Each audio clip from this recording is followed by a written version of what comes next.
Good evening. ഞാൻ സഞ്ജയ് താക്കർ. ഇവിടെയുള്ള മുസ്ലിം സഹോദരീ സഹോദരന്മാരെ ബഹുമാനിക്കുന്നതോടൊപ്പം എനിക്ക് 2 ചോദ്യം ചോദിക്കാനുണ്ട്.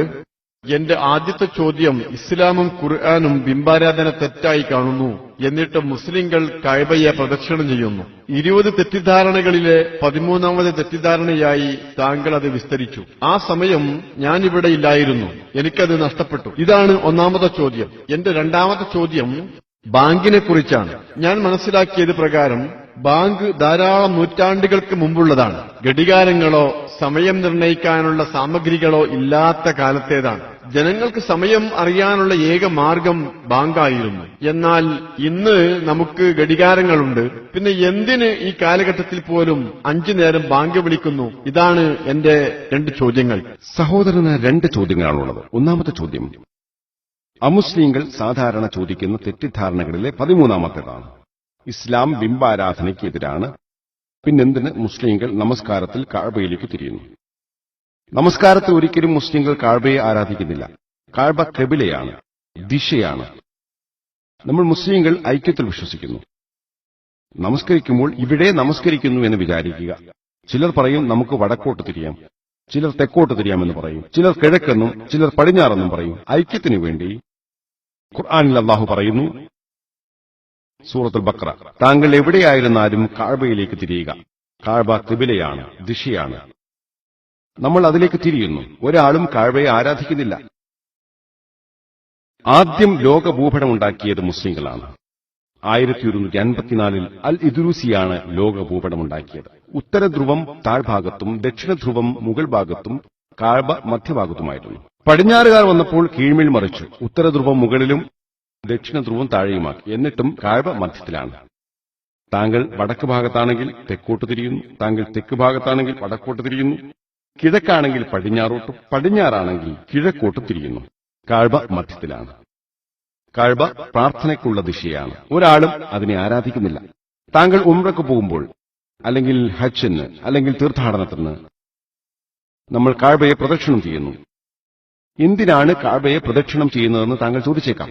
അല്ലാഹുവിന്റെയും പ്രവാചകന്റെയും കൽപ്പന എന്ന നിലക്കാണ് ഞാനത് ചെയ്യുന്നത്. അതിന്റെ യുക്തിയെക്കുറിച്ച് ഞാൻ ചിന്തിക്കുന്നത്. ഓരോ പ്രദക്ഷിണത്തിനും ഓരോ മധ്യം വേണം. നമ്മൾ പ്രദക്ഷിണം ചെയ്യുന്നതിന്റെ യുക്തിയായി ഞാൻ ചിന്തിക്കുന്നത് ദൈവം ഏകനാണെന്ന് സാക്ഷ്യപ്പെടുത്തുകയാണ്.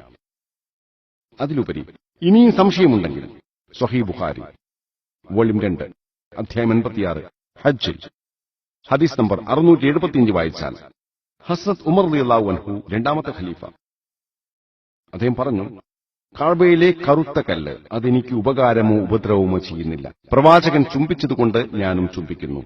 ഈ കറുത്ത കല്ല് ഒരാൾക്കും ഉപകാരമോ ഉപദ്രവമോ ചെയ്യില്ല എന്ന പ്രസ്താവന മതി മുസ്ലിങ്ങൾ കഅബയെ ആരാധിക്കുന്നില്ല എന്നതിന് തെളിവായിട്ട്. അതിലുപരി പ്രവാചകന്റെ കാലത്ത് ബാങ്ക് വിളിക്കാൻ പ്രവാചകന്റെ അനുയായികൾ കഅബയുടെ മുകളിൽ കയറി ബാങ്ക് വിളിച്ചിട്ടുണ്ട്. ബിംബാരാധകനാണെങ്കിൽ ഒരിക്കലും കഅബയുടെ മുകളിൽ കയറി ബാങ്ക് വിളിക്കില്ല. ഇത് മുസ്ലിങ്ങൾ കഅബയെ ആരാധിക്കുന്നില്ല, കഅബ ദിശ മാത്രമാണ് എന്നതിന്റെ തെളിവാണ്. താങ്കളുടെ 2ാമത്തെ ചോദ്യത്തിലേക്ക് വരുന്നു. 1ാമത്തെ ചോദ്യത്തിന് ഉത്തരം ബോധ്യമായി എന്ന് വിചാരിക്കുന്നു. തീർച്ചയായും വളരെ നന്ദി. വളരെ വളരെ നല്ലത്. 50% കഴിഞ്ഞു. 2ാമത്തെ ചോദ്യം, നൂറ്റാണ്ടുകൾക്ക് മുൻപ് ഘടികാരമുണ്ടായിരുന്നില്ല, സമയം അറിയാൻ ഉപകരണം ഉണ്ടായിരുന്നില്ല. അപ്പോൾ ബാങ്ക് വിളിക്കുന്നതിനെ നമുക്ക് ന്യായീകരിക്കാം. ഇപ്പോൾ എല്ലായിടത്തും ഘടികാരമുണ്ട്, പിന്നെന്തിനാണ് ബാങ്ക് വിളിക്കുന്നത്? വളരെ നല്ല ചോദ്യം. ബാങ്ക് വിളിക്കാൻ ധാരാളം കാരണങ്ങളുണ്ട്. ഒന്നാമത്തേത് സമയമായെന്ന് എല്ലാവരോടും പറഞ്ഞാൽ താങ്കൾ ഒരു കാര്യം പറയും. പരീക്ഷാവേളയിൽ എല്ലാവരുടെയും പക്കൽ വാച്ചുണ്ട്. എന്നിട്ടും അധ്യാപകൻ സമയമായെന്ന് അറിയിക്കാൻ മണിയടിക്കുന്നു. സ്കൂളിൽ അധ്യാപകരോട് ചോദിക്കൂ, എല്ലാവരുടെ പക്കലും വാച്ചുണ്ടല്ലോ, പിന്നെ എന്തിനാണ് പിരീഡ് മാറുമ്പോൾ മണിയടിക്കുന്നത്? സമയം കഴിഞ്ഞു, അടുത്ത പിരീഡായി എന്നറിയിക്കാനാണ്. ഇന്ന് നമ്മൾ ബാങ്ക് വിളിക്കുമ്പോഴും വലിയ മണിയടിക്കാം. പ്രവാചകൻ പറഞ്ഞു, മണിയടിക്കൽ നല്ലതല്ല, ക്രൈസ്തവർക്ക് മണിയുണ്ട്. ചിലർ ചെണ്ട കൊട്ടാമെന്ന് പറഞ്ഞു. പ്രവാചകൻ പറഞ്ഞു, അത് നല്ലതല്ല, ചെണ്ട വേണ്ട, മണിയടിക്കൽ വേണ്ട. ഒരാൾ വിളിച്ചു പറയാമെന്ന് പറഞ്ഞപ്പോൾ അത് അംഗീകരിച്ചു. ഇതിനേക്കാൾ നല്ലത് മനുഷ്യ ശബ്ദമാണ്. അതിലൊരു സന്ദേശമുണ്ട്. സ്കൂളിൽ ബെല്ലിന് ചിലപ്പോൾ പിരീഡ് തീർന്നു എന്നാണ് അർത്ഥം, ചിലപ്പോൾ ബെല്ലിനർത്ഥം പിരീഡ് ആരംഭിക്കുന്നു എന്നാണ്. വ്യത്യസ്ത സന്ദേശങ്ങളാണ്. തീ കത്തിയാൽ ഓടിപ്പോവാനുള്ള അലാറം. മനസ്സിലായില്ല. ബെല്ല് ഒരിക്കലും സംസാരിക്കില്ല. ബെല്ല് കേട്ടാൽ തീയാണെന്ന് കരുതി ഓടിപ്പോകുന്നു. ബാങ്കിൽ ഒരു സന്ദേശമുണ്ട്. അതിൽ അല്ലാഹു അക്ബർ, അല്ലാഹു അക്ബർ, അല്ലാഹു വലിയവനാണ്, മഹാനാണ് എന്ന് 4 പ്രാവശ്യം പറയുന്നു. അഷ്ഹദു അല്ലാ ഇലാഹ ഇല്ലല്ലാഹ്, അഷ്ഹദു അന്ന മുഹമ്മദ് റസൂലുള്ളാഹ്, അല്ലാഹു അല്ലാതെ ആരാധനയ്ക്ക് അർഹൻ ഇല്ലെന്ന് ഞാൻ സാക്ഷ്യം വഹിക്കുന്നു. അയാൾ വിളിച്ചു പറയുകയാണ്, അല്ലാഹു അല്ലാതെ ആരാധനയ്ക്ക് അർഹനായില്ലെന്നും മുഹമ്മദ് നബി സല്ലല്ലാഹു അലൈഹി വസല്ലം അല്ലാഹുവിന്റെ ദൂതനാണെന്നും ഞാൻ സാക്ഷ്യം വഹിക്കുന്നു. ഹയ്യ അലസ്സലാ, ഹയ്യ അലസ്സലാ, നമസ്കാരത്തിലേക്ക് വരൂ, നമസ്കാരത്തിലേക്ക് വരൂ. ഹയ്യ അലൽ ഫലാഹ്, ഹയ്യ അലൽ ഫലാഹ്, വിജയത്തിലേക്ക് വരൂ, വിജയത്തിലേക്ക് വരൂ. ഒരു സന്ദേശം നൽകുകയാണ്.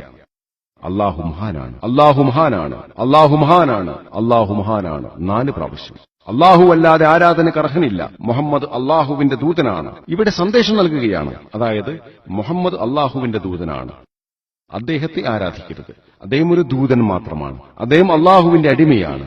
ബാങ്കിലൂടെ 5 പ്രാവശ്യം ഓർമ്മിപ്പിക്കുന്നു. മുഹമ്മദ് നബി അല്ലാഹുവിന്റെ പ്രവാചകനാണ്, അദ്ദേഹം അല്ലാഹു അല്ല. നമസ്കാരത്തിലേക്ക് വരൂ, നമസ്കാരത്തിലേക്ക് വരൂ, വിജയത്തിലേക്ക് വരൂ, വിജയത്തിലേക്ക് വരൂ. അല്ലാഹു അക്ബർ, അല്ലാഹു അക്ബർ, അല്ലാഹു മഹാനാണ്, അല്ലാഹു മഹാനാണ്. ഇത് നമസ്കാരത്തിന് സമയമായി എന്ന് പറയുന്ന സന്ദേശമാണ്. അതേസമയം ദൈവം ഏകനാണെന്ന് സാക്ഷ്യം വഹിക്കുന്നു. അതൊരു സന്ദേശമാണ്. അതിന്റെ സൗന്ദര്യം ലോകത്തിന്റെ ഏത് ഭാഗത്ത് പോയാലും അത് അറബി ഭാഷയിൽ മാത്രമാണ്. ഫ്രാൻസിൽ പോയാൽ ഫ്രഞ്ച് മനസ്സിലാവില്ല. എന്താണ് ഇയാൾ ഒച്ചയുണ്ടാക്കുന്നത് എന്ന് ചീത്ത പറയുകയാണ്. ലോകത്തിലുടനീളം അറബി ഭാഷയിലാണ്. അറബി അറിയില്ലെങ്കിൽ ചുരുങ്ങിയത് ബാങ്കിന്റെ അർത്ഥമെങ്കിലും അറിയും. അതൊരു ഓർമ്മപ്പെടുത്തലാണ്. രാവിലത്തെ നമസ്കാരത്തിലെ മറ്റൊരു ഓർമ്മപ്പെടുത്തലാണ്. അസ്സലാത്തു ഹൈറും മിനൻ നൗം, നമസ്കാരം ഉറക്കിനേക്കാൾ നല്ലതാണ്. അസ്സലാത്തു ഹൈറും മിനൻ നൗം, ഇത് കേൾക്കുമ്പോൾ നമസ്കാരം ഉറക്കിനേക്കാൾ നല്ലതാണ്. താങ്കൾ എണീക്കും. അലാറം ക്ലോക്കിൽ സ്നൂസ് ഓണാക്കും. സ്നൂസ് എന്ന് പറഞ്ഞാൽ അറിയാമോ? ഒരു 10 മിനിറ്റ് കൂടി, അടുത്ത സ്നൂസ് 10 മിനിറ്റ്. രാവിലത്തെ ബാങ്കിൽ മാത്രമേ അസ്വലാത്തു ഹൈറും മിനൻ നൗം എന്നുള്ളൂ. നമസ്കാരം ഉറക്കിനേക്കാൾ നല്ലതാണ്. ഇതൊരു സന്ദേശമാണ്, വാച്ച് കൊണ്ടു നടന്നില്ലെങ്കിലും. ബുഖാരിയിൽ 3 ഹദീസുണ്ട്. നബി സല്ലല്ലാഹു അലൈഹി വസല്ലം പറയുന്നു, ജമാഅത്തായി നമസ്കരിച്ചാൽ 25 ഇരട്ടി, 27 ഇരട്ടി അധികം പ്രതിഫലം കിട്ടും. ബാങ്കിൽ ജമാഅത്ത് തുടങ്ങാനായി എന്ന് ഓർമ്മപ്പെടുത്തലാണ്. ബാങ്കിന് 20 മിനിറ്റ് ശേഷം ജമാഅത്ത് തുടങ്ങുമെന്ന് താങ്കൾക്കറിയാം. താങ്കൾ വുളൂ ചെയ്ത് തയ്യാറായി പള്ളിയിൽ പോകും. ബാങ്കില്ലെങ്കിൽ പലർക്കും ബാങ്കിന്റെ സമയം അറിയില്ല, അത് മാറിക്കൊണ്ടിരിക്കുന്നു. ഇന്ന് സൂര്യാസ്തമയം എപ്പോഴാണെന്ന് എനിക്കറിയില്ല. താങ്കൾക്കറിയുമോ സഹോദര? ദുബായിൽ സൂര്യാസ്തമയം എപ്പോഴാണെന്ന് താങ്കൾക്കറിയുമോ? എല്ലാ ദിവസവും മാറിക്കൊണ്ടിരിക്കും. ഇവിടെയുള്ള അധിക ആളുകൾക്കും ഏകദേശ ധാരണയുണ്ടാവുകയുള്ളൂ. താങ്കൾ ഒരു ശാസ്ത്രീയ വ്യക്തിയായിട്ടും വാച്ച് സൂക്ഷിക്കുന്നു. എന്നാൽ ബാങ്ക് കേട്ടാൽ സമയമായി, നമസ്കരിക്കാൻ പോവാം. ശാസ്ത്രത്തിന്റെയും സാങ്കേതികതയുടെയും കാലത്താണെങ്കിലും അത് ഓർമ്മപ്പെടുത്തലാണ്. ഓർമ്മപ്പെടുത്തലിനപ്പുറം താങ്കൾക്കൊരു സന്ദേശം നൽകുന്നു. അത് താങ്കളെ സത്യത്തിലേക്കും വിജയത്തിലേക്കും വിളിക്കുന്നു. അതാണ് അതിന് കാരണം. 1000 വർഷങ്ങൾക്ക് മുൻപ് അത് ശരിയായിരുന്നു, ഇന്നത് ശരിയാണ്, നാളെയും അത് ശരിയായിരിക്കും. താങ്കൾക്ക് ബോധ്യമായെന്ന് പ്രതീക്ഷിക്കുന്നു. വളരെ നന്ദി. ഇതോടെ താങ്കളുടെ ചോദ്യം കഴിഞ്ഞെന്ന് വിചാരിക്കുന്നു. അതെ, നന്ദി. ഇൻഷാ അല്ലാഹ് താങ്കളെയും എന്നെയും വഴി കാണിക്കാൻ അള്ളാഹുവിനോട് പ്രാർത്ഥിക്കുന്നു.